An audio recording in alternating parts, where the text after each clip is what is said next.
Thank you for being here. Today we have an amazing panel. We have James from Excelar, building interoperability on DeFi. Jason, Aquarius. Well, you will talk later what the new things you are building. You have been here for a long time.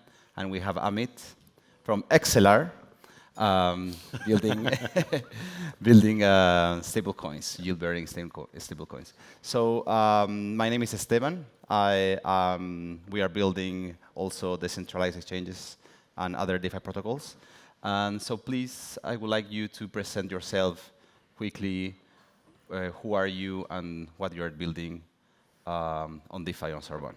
Yeah, James. I lead chain integrations for Excelar. If you guys are unfamiliar, decentralized interoperability protocol. And so we are imminently launching on Sorbonne and very excited to help solve some of the issues of liquidity and user onboarding from other ecosystems. I'm Jason. We're from Aquarius.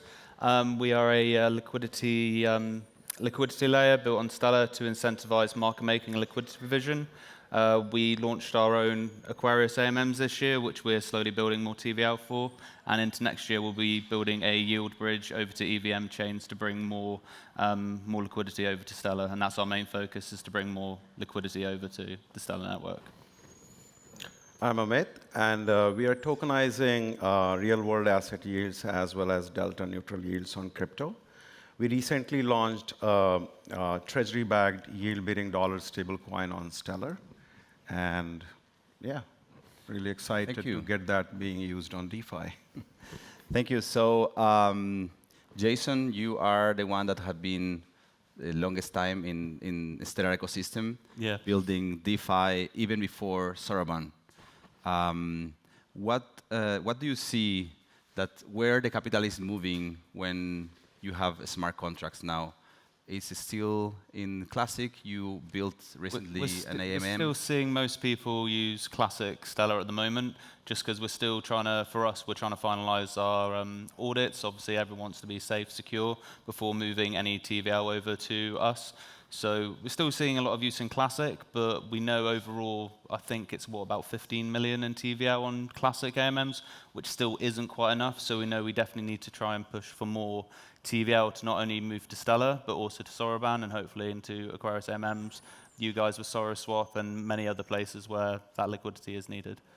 And you said you are building you will have a bridge integration? Yeah, so we're aiming for a yield bridge to try and get Stellar users to get some yield from EVM-based chains. So we're going to be tapping into Lido's staked Ethereum, as well as Aave's AUSDC, AUSDT, and AWBTC. So that'll be good to try and tap into those networks. James, you also are building something to bring yield from other chains. It's a bridge. You build tokens. So Excelar is an interoperability network. We're built our own Cosmos Layer 1 chain. And the proof-of-stake validators serve a secondary role in this interoperability network of also coming to consensus on cross-chain messages. So ultimately, Excelar is the kind of validation consensus layer and a messaging protocol. On top of that, we see bridges that are built. So one that people in DeFi might be familiar with is Squid Router, which conducts both atomic swaps and helps to bridge assets. And so as we add support for Sorbonne, Squid will also go live, and a number of DeFi protocols that are currently using Squid for EVM to EVM flows are very excited about being able to facilitate EVM and Cosmos to Sorbonne flows. So we hope we can contribute to bring the liquidity that's really necessary in the users for this next phase of Sorbonne's DeFi growth. Yeah, so bringing all this capital from other networks, bringing those yields, incentivizing people to stay, right? So Amit, you said you have a stablecoin that gives yield to the users that own those stablecoins. Can you explain a bit more how you do this and how you can, how can you achieve this with Sorbonne? Yeah. So in structure, it's very similar to, let's say, Circle's USDC. We get people's dollars, and we take them to a TradFi custodian and broker, and we buy short-term US government securities and similar instruments. And we are regulated by Bermuda, which is a leading regulator of reinsurance industry, and many of big digital asset businesses, including Coinbase International, is regulated there.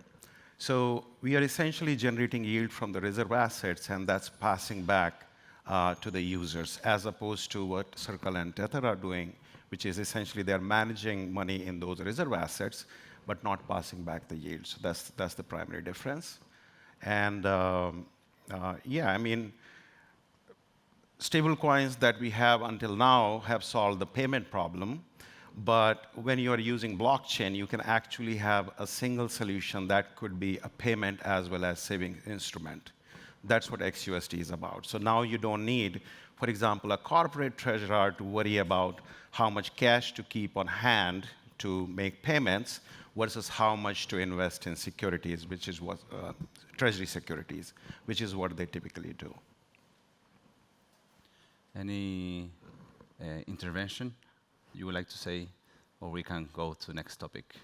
No, very happy. Okay, so we would like, we were talking yesterday about like we would like to have onboarding, right? Yeah. So we have Excelar having infrastructure for onboarding, but we don't want people to go away. Amit's having like a solution to give yield to those people. Like, how we can find new innovative solutions to incentivize people to stay on Stellar, because with a lot of bridges, you will have people staying only when there will be high yields, right? And then there is no yield, they go away. So yeah, what are your happy to take the first stab just from the position that we see, which is it's bilateral, right? That there is, every foundation, every L1 wants to maintain as much of the activity on that chain as possible. But at least like in our vision of the world, there are going to be multiple chains. And so it's about finding the right balance, accepting that some of the native assets that are being tokenized on Sorbonne, they are looking for distribution to other ecosystems. And if you can service them and then be thoughtful around creating unique opportunities for sustainable yields on Sorbonne, then at least you're creating the net balance in a certain direction. But I think in our eyes, like, there is an inevitable acceptance that there will be, token transfers going in both directions. And I'm not sure if that's, kind of a perspective that you guys share, given that you guys are kind of natively building in the Stellar ecosystem alone. So I'd be interested in kind of how you think about this. For sure. I think we, as a network in general, we need to look, obviously, yield's a good way to bring on board, but I think we need to look beyond yield. In fairness, we need to think of ways where not only are we onboarding, but I know Stellar's very good, we can onboard, we can transfer, and then we offboard. We do all that very, very well, but I think we need to think of solutions where we're onboarding, and then we're keeping that liquidity, TVL, and use cases within the ecosystem to let it build out naturally. So I know I was saying to you yesterday, I think, when I was in Malta earlier this year, we were doing transfers to merchants on Revolut. They get all the money, so you spend 10 euros, they keep the 10 euros, then they can use that to buy their supplies and that, and it keeps it all within the Revolut ecosystem. So that's a good example of onboarding and keeping it within the ecosystem. So I think we need to start thinking more about how we can build out on that within the entire Stellar ecosystem.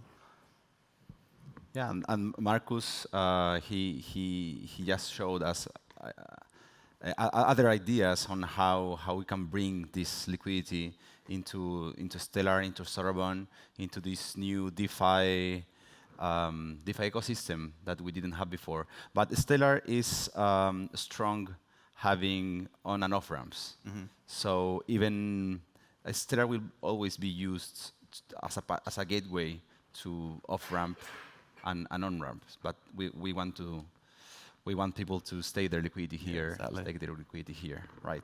So let's think about the future. So this is the products that we are building, and Amit is, you are almost launching now.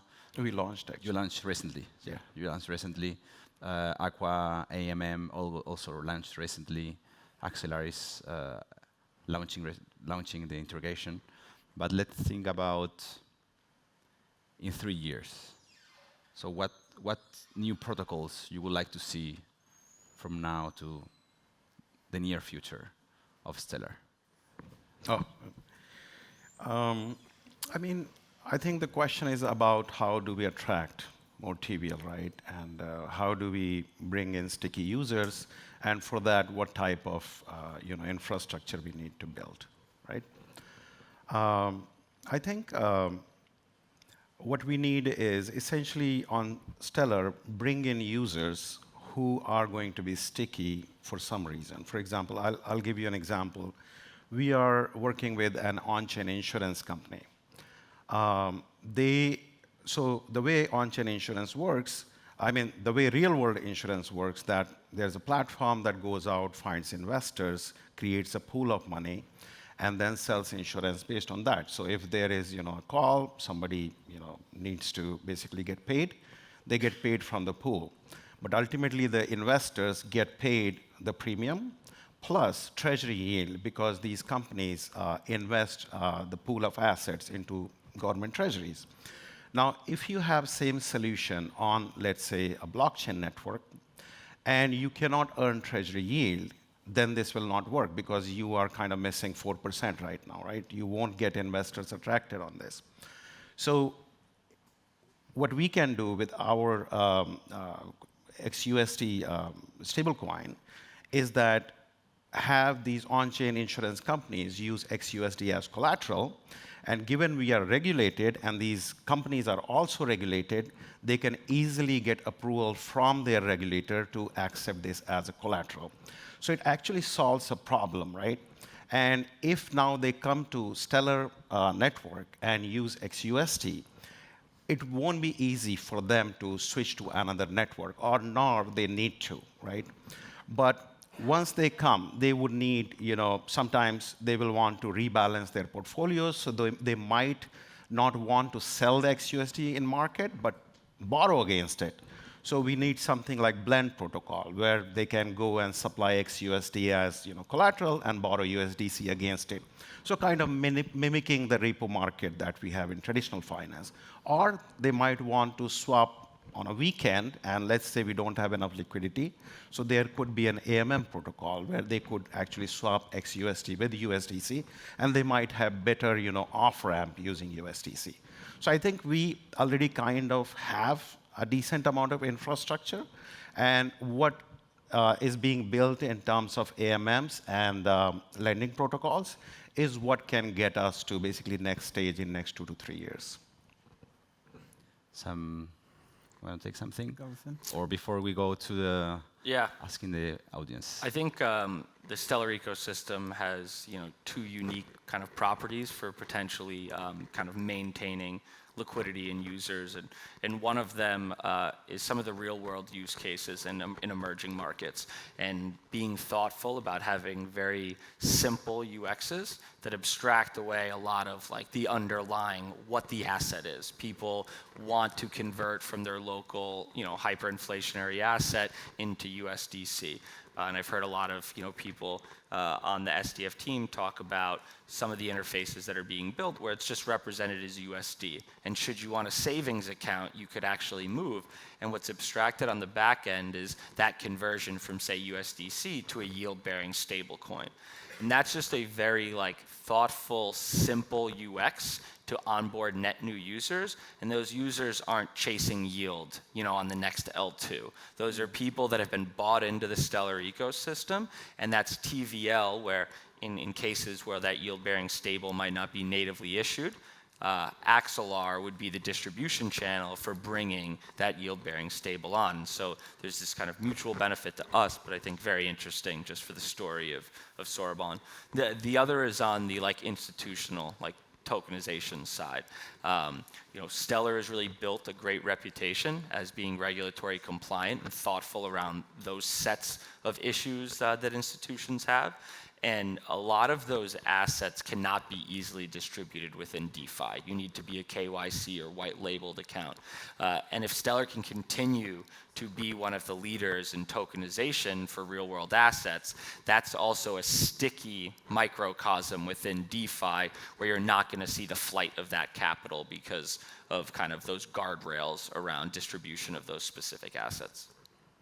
Yeah, and I think it would be good to, I know there's been a few attempts previously, it would be good to see like real estate and those kind of assets come on board as well. So more protocols are based around real estate, and it'd be just good to have that. And maybe other like more complex DeFi strategies, combinations, and so Sorbonne is being built. Sorbonne will have better and more instructions per transaction, and we will see more complex DeFi strategies with maybe like lending a token that will represent a real world asset like real estate, and borrowing against and doing something more interesting. I would like to know if someone from the audience would like to take any question, ask something. I don't know if you guys are familiar with the current state of DeFi. We just heard about Blend, lending and borrowing protocol. We have decentralized exchanges. We have stablecoins, real-world assets being issued. Yes. What do you think about the lending becoming commoditized? Oh, sorry. What's your opinions on multiple chains competing in lending pools and creating a commoditized kind of reduction of, going for the, if you're going to borrow money, you're obviously going to go for the lowest interest rates. How much do you think that's going to, I guess the question is, what are the ways that you can differentiate so there's some value, additional value that means that you can charge higher interest and have a more interesting lending business? Yeah, I'm happy to take the I first. answer. I'm happy to take the first stab. I mean, fundamentally, part of our belief is that is an inevitability. This idea that multiple chains will be competing for this yield. Different chains will have different kind of unique properties. But to answer how Sorbonne and the Stellar ecosystem might be able to differentiate themselves to be a leader in that category, I do think, to my knowledge, it kind of comes down to your ability to tap into a unique market. And I think Stellar does that through the trust that they've built through their remittances business. So it goes back to the example I had before, where their users that are converting from their local currency to USDC, these aren't like DeFi degens, but these are the type of people that they're not going to be navigating through multiple wallets to chase yield across different chains. And if the team can continue to provide them with products that allow them to think in a very simple manner about how to take out loans and how to slowly expand beyond just that savings account, I could really see Stellar being quite successful in having a unique audience that is not necessarily going to value 0.5% or 0.25%. Just it's not going to be natural to non-DeFi degens. Yeah, I think Stellar has focused on real-world use cases as well as, they always think and talk about compliance, and that's why the growth has been slow. Ultimately, I think some networks will have highest TVLs. I don't think there will be 20, but I think of it as major banks, like let's say you have JP Morgan, you have HSBC, or TD Bank, which was in news recently, and they are serving different targets, right? And they are regulated different. So not the networks themselves, but the applications on individual networks are regulated by different regulators. And because there is a lot of fragmentation when it comes to regulation across the world, and I think every blockchain would not be able to kind of satisfy, needs of developers from all, I would say, geographies. So I would think that ultimately few networks would emerge when it comes to the real-world use cases around lending. And I think Stellar has a decent chance because, like you mentioned, very low transaction fees, and it has a reputation. I mean, where people know that the drive is not always towards getting the largest TVL, but remaining compliant and trying to build products that are used for real-world use cases. Just to add, sorry, I don't mean to take up all the questions, but in terms of adding extra value to people looking to invest, do you guys have any opinion on things like eigenlayer and derivatives and those sort of models coming to Soroban? Thoughts? No. I don't have opinion. I don't know, but it'd be an interesting topic to explore. So let's chat after. Yeah. Well, thank you very much. Thank you, guys, for being here today.